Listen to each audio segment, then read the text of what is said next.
Boa noite a todos. É um verdadeiro privilégio estar de volta. E o nosso sentimento era de estarmos longe da nossa segunda casa. Estávamos viajando durante 6 meses por todos os Estados Unidos e Canadá. Hoje acabamos de chegar em Califórnia. E durante algumas semanas teremos alguns encontros por esta região. Estarmos aqui é encantador. Estamos muito felizes em podermos passar parte do nosso itinerário de volta a Mentone. Já passaram muitos anos desde que tivemos a oportunidade de estarmos aqui. E realmente apreciamos a todos e a esta igreja. Eu tenho algumas notícias desagradáveis para compartilhar com vocês.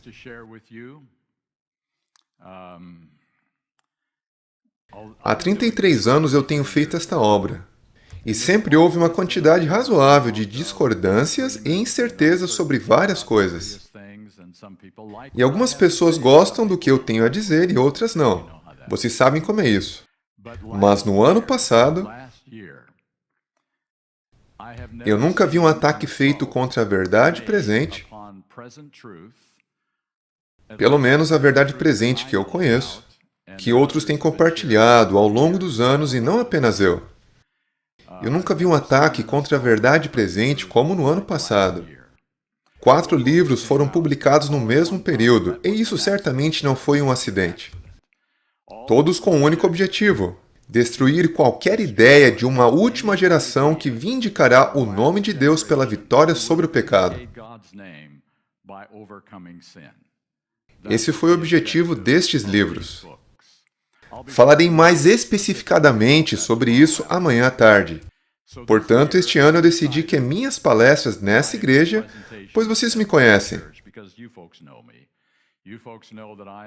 Sabem que eu não me oponho à igreja, eu amo a igreja. A igreja fez de mim tudo o que sou, e eu a aprecio demais. Mas há algumas coisas preocupantes que precisam ser abordadas. E, portanto, este ano eu vou abordar sobre estas coisas. Quando esses 4 livros foram publicados, os 3 pastores da Sacramento Central Church, vocês provavelmente assistiram algumas das palestras no acervo ou via live stream.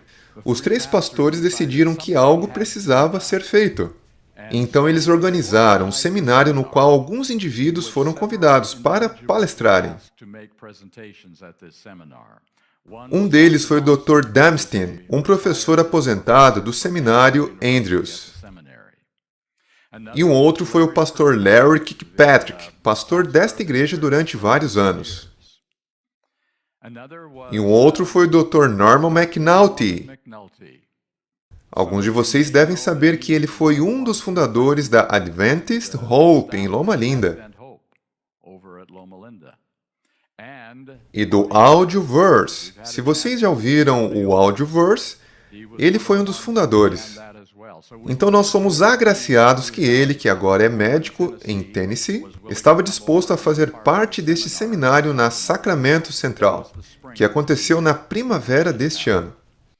Portanto, o que eu farei neste fim de semana com vocês é compartilhar as palestras que eu realizei no seminário. Alguns de vocês já assistiram, mas alguns não. E mesmo que você já tenha assistido, uma segunda vez não é nada mal. Sempre entendi que você capta mais na segunda vez do que na primeira ao escutar uma nova mensagem. E, portanto, eu estarei apresentando as mesmas palestras, assim como outros materiais que lidam da mesma maneira contra esses ataques. Meus amigos, eu digo a vocês que Satanás sabe que seu tempo é curto e ele fará o possível para nos convencer de que estamos no caminho errado, que interpretamos mal todas as coisas, que precisamos nos unir e sermos mais equilibrados e centralizados, e fazer as coisas como se todos estivessem felizes. E eu estou convencido de que esses ataques significam que estamos muito próximos da segunda vinda de Jesus. Ou ele não estaria envolvido em atacar os pilares de sustentação, assim eu vejo, da IASD. Então é isso que faremos neste fim de semana. Este fim de semana é bastante intenso. E eu farei o melhor para tornar claro o que está acontecendo e por que é importante. Essa foi a introdução e também já oramos. Estamos prontos para começar. Vocês veem o título da apresentação desta noite, O Cavalo de Troia. A história é muito familiar. Os gregos estavam determinados a conquistar a cidade independente de Troia. Mas eles estavam tendo muitas dificuldades. Eles cercaram a cidade por 10 anos, não conseguiram violar as suas paredes. Então eles elaboraram uma estratégia bastante incomum. Construíram um enorme cavalo de madeira. Esconderam um seleto exército de homens dentro desse cavalo. Posicionaram-no perto das muralhas da cidade, então desapareceram. Eles entraram em seus barcos e navegaram de volta como se tivessem perdido a batalha. 10 anos era bastante e eles estavam desistindo, foram embora. Os troianos eram mais curiosos do que cautelosos. Eles puxaram o cavalo para dentro da cidade como um símbolo de triunfo sobre o odiado inimigo fora da cidade. E vocês conhecem a história. Naquela noite, os soldados gregos rastejaram para fora do cavalo e abriram as portas da cidade para o exército grego que havia navegado de volta sob a escuridão. A cidade de Troia foi tomada e a guerra acabou. Uma guerra de 10 anos acabou. A força das defesas de Troia foi quebrada pelo engano e pela curiosidade. E vocês sabem que podemos estar preparados para um ataque direto, mas totalmente despreparados para uma distração inesperada, para a qual não estávamos atentos. Há outra história vinda da Segunda Guerra Mundial. Os franceses sofreram uma invasão da Alemanha na Primeira Guerra Mundial e decidiram que isso nunca mais iria acontecer. Desta forma, construíram uma linha de fortificação de concreto, com obstáculos e armas na década de 30, nas fronteiras com a Itália, Suíça, Alemanha e Luxemburgo. Os alemães jamais invadiriam a França novamente, e eles estavam certos disso. Então, o que os alemães fizeram? Eles ignoraram completamente a linha Maginot. Invadiram a França pelo norte através dos Países Baixos e da floresta de Ardenas, onde os franceses pensavam que o terreno irregular jamais seria um local para acontecer uma invasão. Não há como acontecer. Enquanto isso, um exército alemão posicionou-se fora da linha Maginot para prender a atenção dos franceses, fazendo-os pensar que eles estavam vindo naquela direção. O maior problema com a linha Maginot era a falsa sensação de segurança que ela dava aos franceses. Tivemos cavalos de Troia e linhas Maginot na história recente do Adventismo? Eu digo que temos tido exatamente o mesmo problema com a curiosidade e a falsa sensação de segurança. Nós temos tudo coberto. Fomos invadidos enquanto nossa guarda estava baixa. Desde o início da IASD, as crenças adventistas têm estado sob ataque e preparamos as nossas defesas cuidadosamente para enfrentarmos as objeções às nossas doutrinas, crenças e formas de entendimento. Tivemos respostas bem definidas para o catolicismo e para o protestantismo liberal. Então Satanás, o mestre estrategista, elaborou um cavalo de Troia para atrair a nossa curiosidade e definhar nossa sensação de perigo. Veja, não somos a única igreja a crer na autoridade absoluta da Bíblia e na breve volta de Jesus. Nossos amigos evangélicos se parecem muito conosco na salvação pessoal unicamente através do sangue de Cristo derramado, bem como um forte desejo em ganhar almas, alcançar a outros e trazê-los à igreja e à salvação. Sentimos que podemos aprender bastante com eles sobre crescimento de igrejas, em termos de métodos atrativos para adoração e especialmente para a retenção de nossos jovens. Lutamos por muitos anos contra o inimigo dos padrões mundanos e da falta de fé do liberalismo. mas estivemos cegos para o inimigo igualmente perigoso do evangelicalismo conservador. Então, a nossa curiosidade, o nosso senso de segurança doutrinária nos permitiu trazer o cavalo de Troia do evangelicalismo diretamente para o coração das crenças adventistas. E o perigo para nós é o mesmo dos troianos, a total destruição deste movimento e desta mensagem. E a propósito, alguns de vocês lembram de uma pessoa chamada Desmond Ford. Ele não era um liberal, ele era um adventista evangélico conservador. Portanto, estamos falando sobre esta fase do entendimento da nossa mensagem. Vamos olhar mais de perto para este cavalo de Troia que está atualmente consumindo a vida do adventismo. Qual é o coração deste conjunto bem definido de crenças sobre a salvação? Vamos olhar rapidamente. Há 5 problemas principais na raiz deste evangelho. Número 1, pecado involuntário. Crença na qual cada um de nós nos tornamos pecadores simplesmente por termos nascido. Número 2, a natureza não caída de Cristo. Crença na qual a humanidade que Cristo tomou para si foi a natureza sem pecado de Adão antes da queda. Ou que ele teve uma natureza híbrida, uma parte caída e outra não caída. Número 3, salvação apenas pela justificação. Crença na qual o fundamento da salvação cristã está justificando apenas a justiça, como distinta da justiça transformadora e capacitadora da regeneração e santificação, que são apenas resultados da salvação. Número 4, a justificação é exclusivamente declarativa, não transformadora. Crença na qual justificar a justiça apenas declara alguém como justo, ao contrário de realmente torná-lo justo. Número 5. Imperfeição do caráter cristão. Crença na qual, mesmo com a justiça de Cristo comunicada e com a força divina, a obediência perfeita à lei de Deus permanece impossível enquanto estivermos nesta terra. Estes são os 5 pontos principais da teologia evangélica da salvação. À luz das crenças do evangelho evangélico, é muito imperativo que entendamos o verdadeiro evangelho. Eu abordei isso aqui durante os anos passados. Eu não abordarei todos os detalhes como já fiz anteriormente. Este é um resumo muito breve das minhas respostas a estes 5 pontos. Vamos começar. 1 João 3,4. Qualquer que comete pecado também transgride a lei, porque o pecado é a transgressão da lei. Ellen White chama isto como a clara definição de pecado, a verdadeira definição, e por 8 vezes como a única definição de pecado. Comentando este verso, ela diz: significa transgredir deliberadamente a lei de Deus em pensamento, palavra ou ação.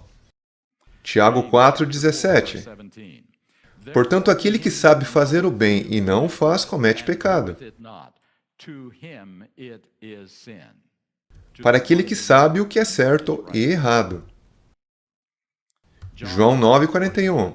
Jesus dizendo aos fariseus: se fosseis cegos, não teríeis pecado.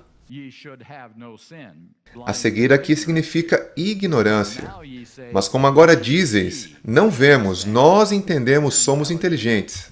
Portanto, o vosso pecado permanece. Portanto, o pecado pelo qual somos reconhecidos como culpados, condenados e perdidos, nunca é involuntário ou um estado de nascença, é sempre uma decisão que tomamos. Número 2. Apenas este parágrafo do Desejado de Todas as Nações, página 49.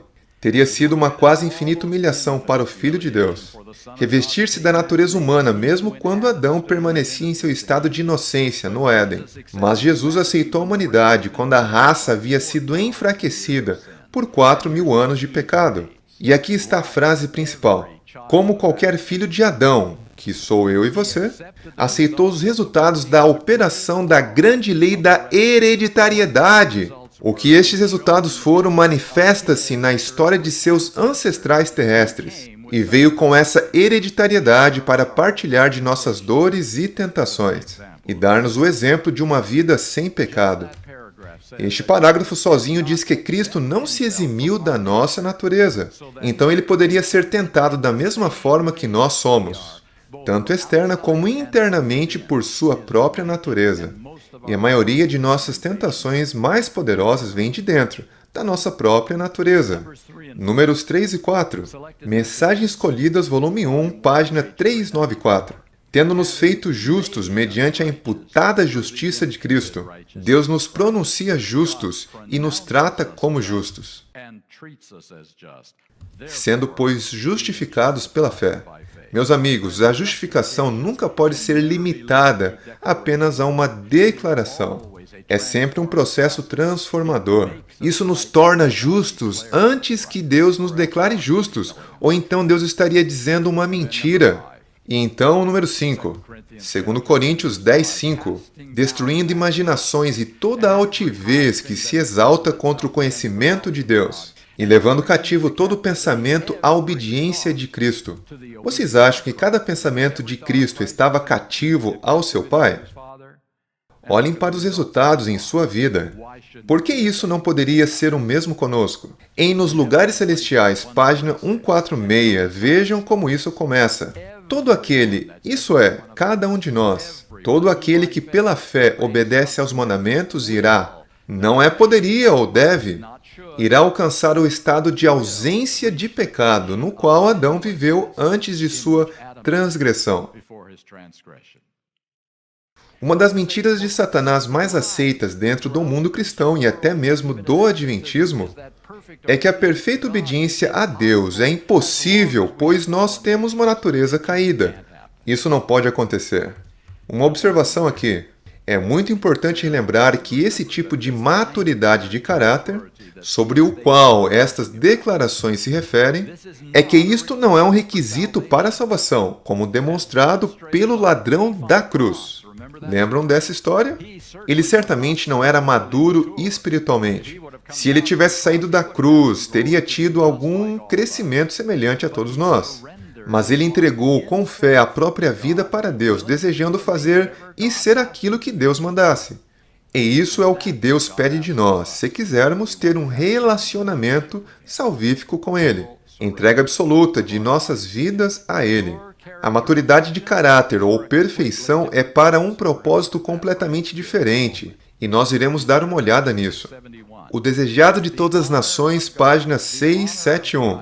A honra de Deus, a honra de Cristo, acha-se envolvida na perfeição do caráter de seu povo. Vejam que não é a nossa honra ou mesmo a nossa salvação, mas é o nome de Deus e o seu caráter.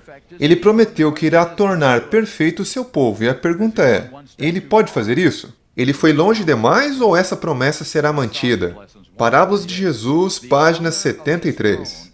A honra de seu trono foi nos dada como penhor do cumprimento de sua palavra. Sempre que Deus promete algo, ele põe o seu nome por detrás dessa promessa. Seu nome é autoridade. Seu trono estava em jogo quando Cristo esteve na terra, não é mesmo? Seu trono estava em jogo e estará em jogo novamente em relação ao que ele fará através da última geração. O seu nome. Nós devemos relembrar a acusação de Satanás contra a lei de Deus. Signs of the Times, 16 de janeiro de 1896. Satanás declarou que era impossível para os filhos e filhas de Adão, que somos eu e você, guardar a lei de Deus, e assim pôs a Deus a falta de sabedoria e amor. Se eles, eu e você, não podiam guardar a lei, então a culpa estava com o legislador. Portanto, a acusação de Satanás foi claramente direcionada contra a capacidade do homem caído em obedecer à lei de Deus. Desta forma, Deus concebeu uma resposta à acusação de Satanás, que será tão clara que nenhuma questão ficará na mente de alguém no universo de Deus, sobre se ele pode cumprir as suas promessas. Apocalipse 7, 1 a 3, nos diz que os ventos de destruição estão sendo retidos neste momento, até que o povo de Deus esteja selado em sua fronte. Então, que selo é este? A fé pela qual eu vivo, página 286. Uma fixação na verdade, tanto intelectual como espiritualmente de modo que não possa mais mudar. É mais do que apenas guardar o sábado. É uma fixação na verdade divina, então não podemos ser mudados. Porém, é mais do que o intelectual. Isso tem a ver com o coração e, novamente, com entrega. Em uma visão muito especial, Ellen White viu os anjos de Apocalipse 7 prontos para soltarem os 4 ventos, sobre os quais nós lemos. Primeiros Escritos, página 38. Enquanto se lhes afrouxavam as mãos, isso foi no tempo de vida de Ellen White, e os 4 ventos estavam para soprar, e os olhos misericordiosos de Jesus contemplaram os remanescentes que não estavam selados e, erguendo as mãos ao Pai, alegou que havia derramado seu sangue por eles. Então outro anjo recebeu ordem para voar velozmente aos outros 4 e mandar-lhes reter os ventos, até que os servos de Deus fossem selados. Portanto, a razão pela qual Cristo não veio durante o tempo de vida de Ellen White e pela qual ainda não veio ao nosso tempo é a misericórdia de Deus. Cristo jamais enviará seu remanescente para as lutas cataclísmicas dos últimos tempos do planeta Terra, enquanto ele estiver despreparado para isso, incapaz de passar por isso. E a única forma pela qual ele pode estar preparado é recebendo o selo de Deus. Estas pessoas, esta última geração, estão enfrentando os maiores desafios que o povo de Deus já enfrentou. Eles estão enfrentando o fechamento da porta da graça, algo que nunca aconteceu em toda a história. Eles estão enfrentando a última tentativa desesperada de Satanás, de destruir a credibilidade do nome de Deus. Isto é um grande problema. Então lemos em Testemunhos para a Igreja, volume 5, página 746. Se já houve um povo necessitado de luz sempre crescente do céu, é o povo que neste tempo de perigo Deus chamou para serem depositários de sua lei e reivindicar seu caráter perante o mundo. Se isso pode alguma vez ser feito, isso requer um completo entendimento do plano da salvação e de nosso papel no cumprimento deste plano. O Desejado de Todas as Nações, página 763. Todo caráter será plenamente desenvolvido e todos mostrarão se escolheram o lado da lealdade ou da rebelião. Então virá o fim. Deus vindicará a sua lei e livrará seu povo. Notem, por favor, que Deus faz a vindicação de sua própria lei e de seu próprio nome, mas ele fará isso no caráter daqueles que escolheram entregar-se a ele. A completa maturação no desenvolvimento dos justos e dos ímpios é necessário para a vindicação final do caráter de Deus e de sua lei. É por isso que o ponto número 5 é importante. É por isso que isto precisa ser demonstrado antes que o grande conflito seja encerrado. Agora um pouco mais sobre este cavalo de Troia que se insinuou no coração do Adventismo. Um pouco de história. Nós podemos traçar o seu início nos Estados Unidos. Há uma nova interpretação protestante das profecias chamada futurismo. Este método iniciou com eruditos católicos, para desviar a identificação protestante da Igreja Católica como Babilônia e do Papa como Anticristo. Portanto, todas as profecias de Daniel e Apocalipse foram colocadas no futuro, como um indivíduo ainda desconhecido como sendo o Anticristo. Não se sabe quem seria ele. Na versão protestante, as 70 semanas de Daniel 9 foi colocada no futuro. As profecias do Antigo Testamento da restauração da nação judaica seriam completamente cumpridas, literalmente. O templo seria reconstruído. A Batalha do Armagedon seria uma última batalha entre os judeus e as nações pagãs, incluindo também um arrebatamento secreto dos crentes. Então eles não teriam que passar pelos horrores do Armagedon. Estas crenças são compartilhadas por um número de igrejas protestantes conservadoras, que acreditam na autoridade absoluta da Bíblia e na breve volta de Jesus Cristo, e que enfatizam o fervor evangelístico e o crescimento de igrejas. Tudo isso também compartilhado pelo Adventismo. Vocês podem ver como pode haver uma ligação aqui? Há aqui outros ensinamentos evangélicos que vêm à mente. Há o ensinamento do arrebatamento secreto, que levará as pessoas para o céu antes da volta de Jesus Cristo.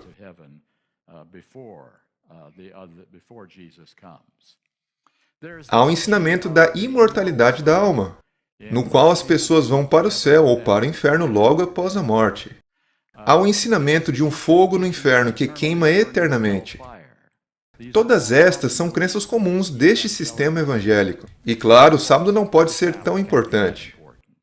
Isso é um costume judeu, não é mais considerado importante. Apenas algumas coisas que estão adicionadas àqueles 5 pontos principais. A coisa interessante sobre o movimento evangélico nos Estados Unidos e nos últimos 40 anos é que isso moveu-se para a área política. Durante o início dos anos 1800, havia vários partidos políticos, que acabaram se estabelecendo em 2 partidos, os Whigs e os Democratas. Mas logo o partido Whig se desfez e foi substituído pelo Partido Republicano. Estes são nossos partidos atualmente. Mas amigos, as posições destes partidos mudaram completamente. Portanto, os partidos que hoje conhecemos não chegam nem perto do que eram há 50 ou 100 anos. Hoje, esses partidos tornaram-se tão polarizados e a demonização se tornou o padrão, que a rotulagem é a única questão. Se você não concorda com o meu partido, você é um inimigo. É assim como estamos hoje. O movimento evangélico mergulhou na moderna política de poder nos anos 50.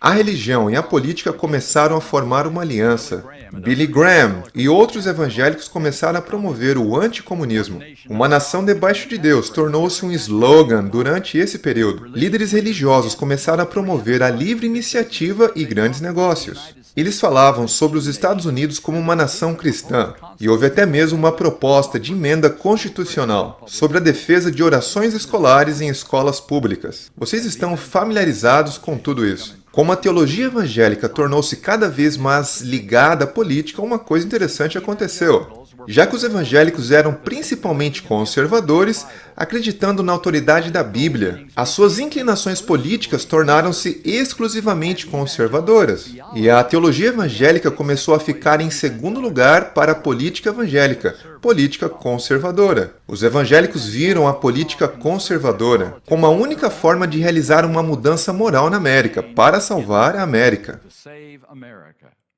A sociedade moderna, como vocês bem sabem, tem sido agredida pela impiedade e ilegalidade, com a verdade absoluta sendo substituída pelo "desde que funcione para mim, está tudo bem".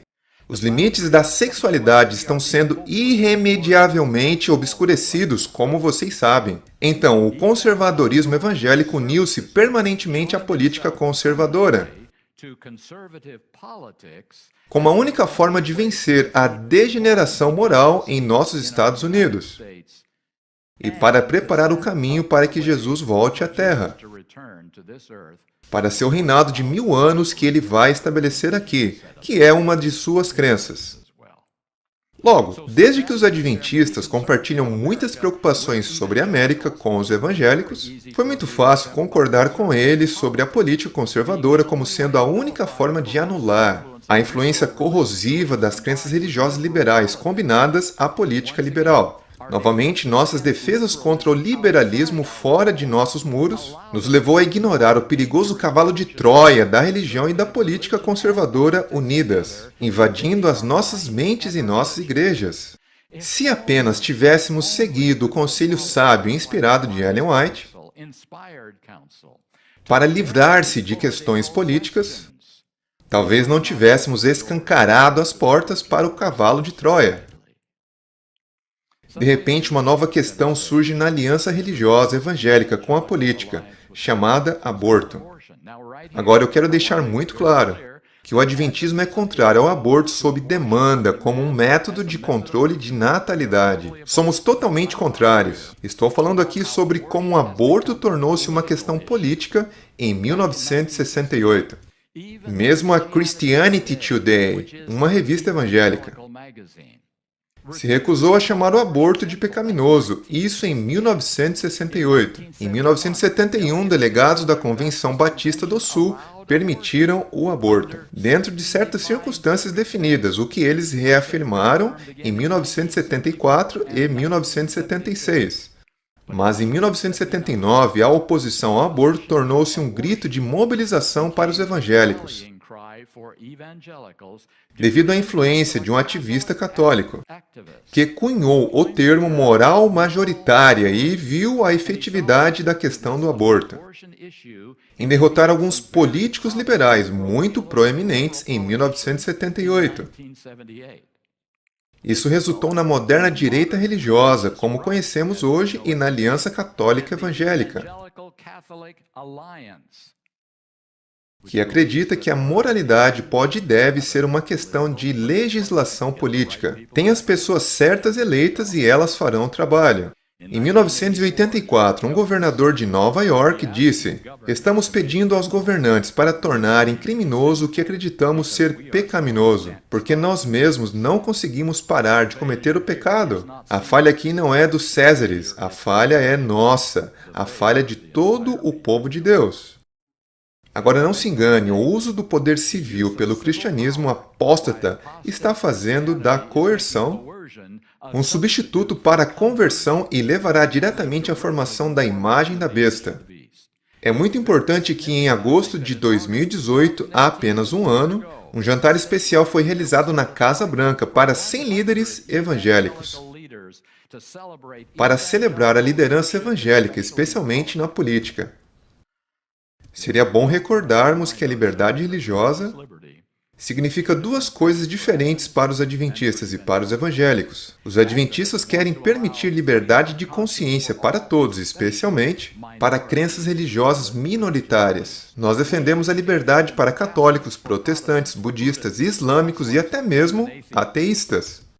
Mas os evangélicos e os católicos conservadores defendem a liberdade para a sua versão de cristianismo, uma vez que eles acreditam que esta é a única forma de salvação, enquanto outras crenças são pagãs e não merecem proteção especial. A realidade perturbadora é que as mesmas pessoas que mais se opõem ao aborto e apoiam os valores morais são as mesmas que querem unir-se com os católicos conservadores para restaurar um dominionismo cristão, esse é o termo, dominionismo cristão, que irá pisar na liberdade religiosa para as minorias. A teologia evangélica tem estado escondida dentro da política evangélica. E é o maior perigo que nossa igreja enfrentou fora do adventismo.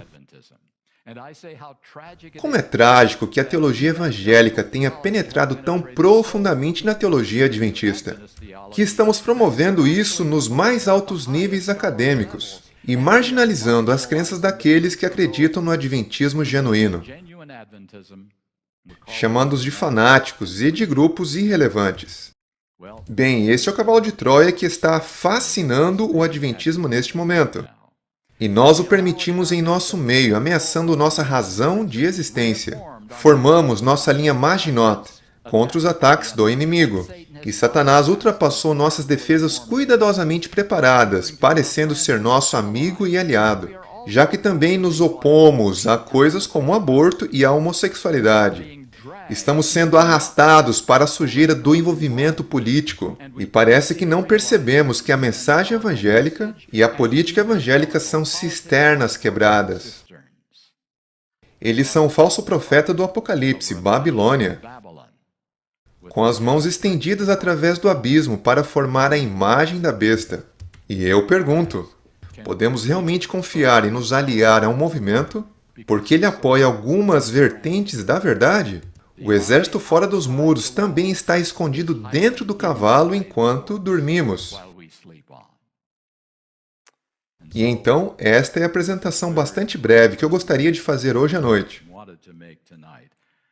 sobre esta coisa extremamente perigosa que está acontecendo com o adventismo.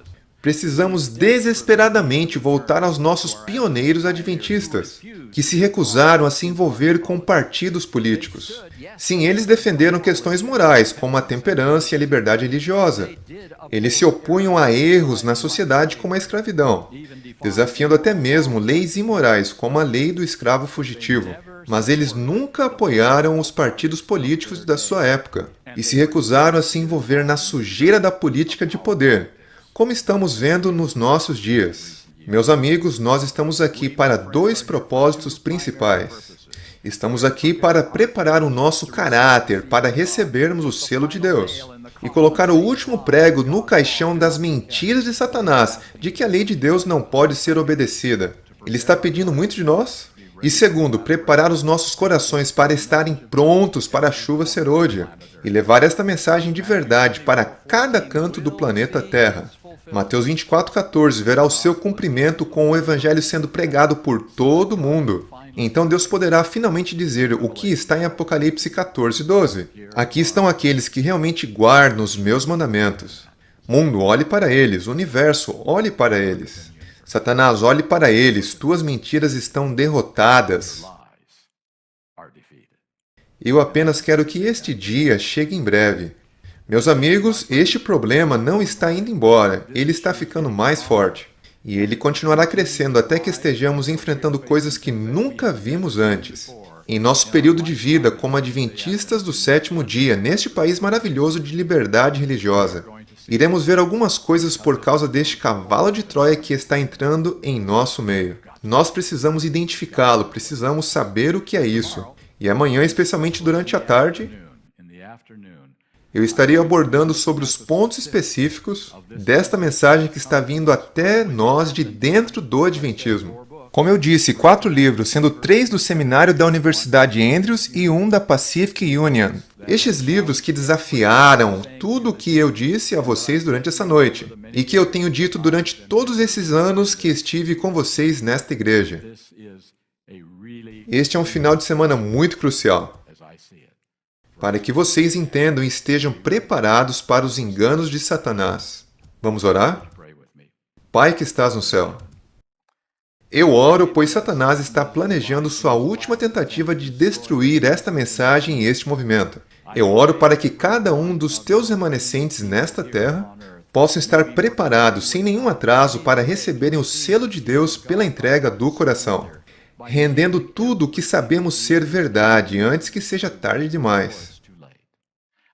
Eu oro para que sejamos capazes de resistir e ver os enganos perigosos que estão entrando em nosso meio. E eu oro para que este seja o momento em que não teremos de passar isso para outra geração. Que este seja o momento em que teu trabalho na terra possa ser concluído, que teu povo possa ser selado, e no qual Jesus voltará. Obrigado, Senhor, confiamos em tuas promessas, cremos nelas e não as abandonaremos. Em nome de Jesus, amém.